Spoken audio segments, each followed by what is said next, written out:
So it is the 10 minute speaking. So let's get started.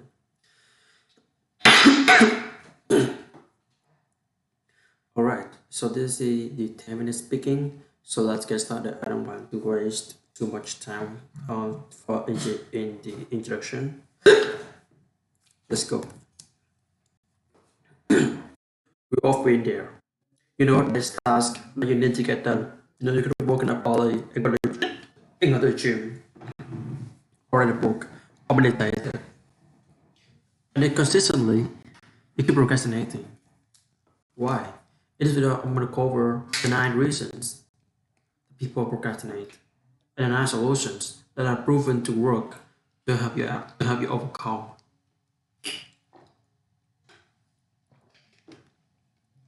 The first one is you start your day by setting yourself up for failure and not success. Find the best way to start your day. For me, the first thing I do is fall to my bed. For me, meditate and press play on my audio book. So while I'm brushing my teeth, I'm looking in the mirror. I've created at least 2 minutes in my day. As soon as I first started, to start my mean to go on. So I'm not waiting to 2, 3, 4, 5, 6, 7 o'clock to salvage my day. The second reason, you set yourself up to fail by not having a plan. Before you go to the bed at night, the most important thing you can do is to have a plan. What you're doing tomorrow when you wake up. By not having a plan, what happens? You work haphazardly into the day, and immediately you're distracted. You become an effect of a word rather than the cause of your word. And there's some kind of random factor to affect you. So let me ask you for a favor. Your brain scores the distractions everywhere and you need to navigate them.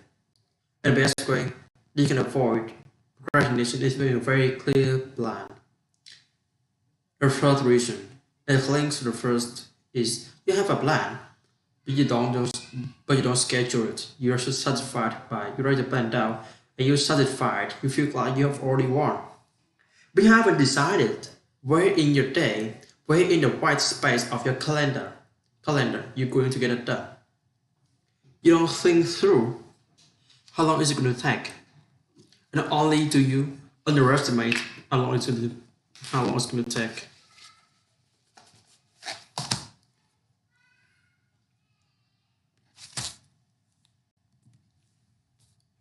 You don't commit.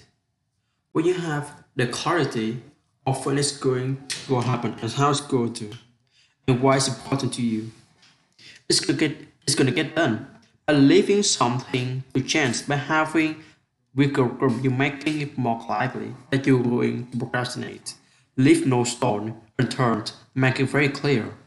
So all you have to do is step into your running shoes, open the door, and go for the 2 mile run that you know you want to do. The fourth one is you don't be yourself in productive environment. Be real. Are you going to get your book written?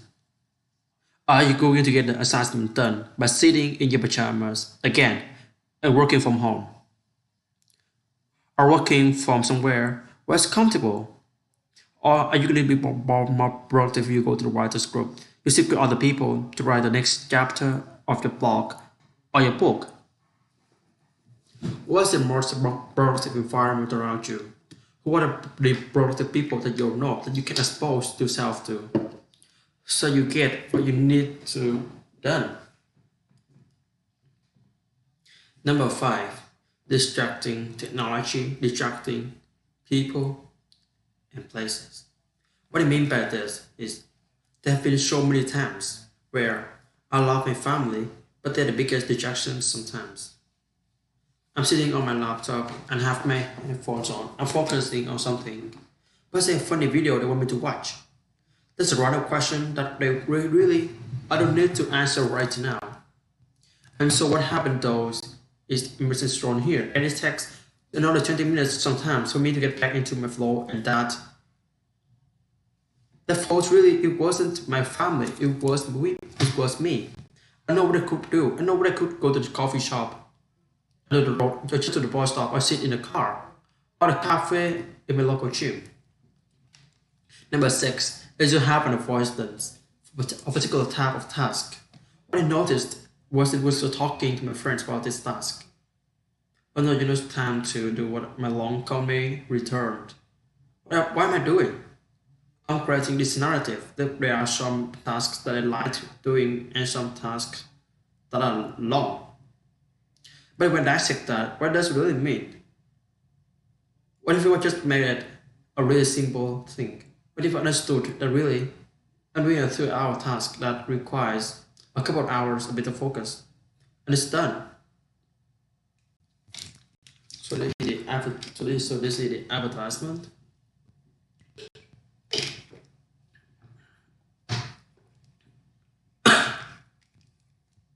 It's not a task. That's the problem. It's the way I mentally set myself up to avoid it, and thereby creating more inertia, more challenges to getting things done. Whereas it reduces the obstacles, things become much easier and I'm less likely to procrastinate. Then look at your own task list. Look at the things that you want to get done, to be more productive, to be more disciplined, to build better habits, and ultimately improve yourself. What are some things that are kind of boring, but need to get done that you just put off with this excuse? It's an excuse that it's long and can't be bothered. And instead, what if you just focused on the solution? But what makes how long does it really take? It's really a pass that you're making out. Number seven is the demon of perfectionism. When it comes to making videos, when it comes to writing a funding application, when it comes to sending a message to the people I care about, there's so many times where perfectionism has gotten in the way. And I constantly remind myself, done is better than none. Complete is better than perfect. Take a look at things you want to achieve. For the big goals, write out to the tiny goals, tasks, and where does the perfectionism get in your way? And what if you stop trying to be perfect and you started being consistent? You started focusing on ticking the checkbox, completing tasks, rather than trying to make them too perfect. Because at the end of the day, doing things to 70%, but consistently and completely better than 100% some of the time. Number eight, you don't see the point. You don't see the point in that task because somebody else has said it for you. Which is what we've always done. Take a look at the task. Take a look at that item, the thing you want to get done, and ask yourself, why are you doing that? What is it for you? And if there's something that is appealing straight away, the reason they come up with, look deeper. Why have I avoided the task my colleague said for me? Because I'm kind of annoying that they didn't ask me to do this. And why am I not about that? Because I didn't set it for myself. I didn't communicate effectively.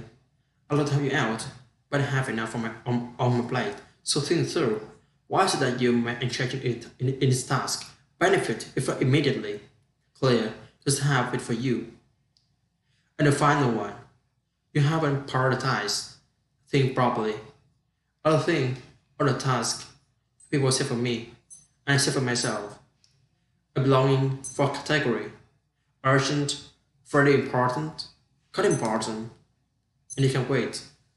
The thing that can wait, normally said by other people. Could you pick up some milk for me? Yeah, I can, but once I've completed the tasks that are important to me, the urgent things, I need to send an invoice to get paid. I need to get paid somewhere in my company. By prioritizing and knowing where this task sits for me. Is something that I need to delete? Is something that I need to delegate? Is something that I need to do? And if so, where?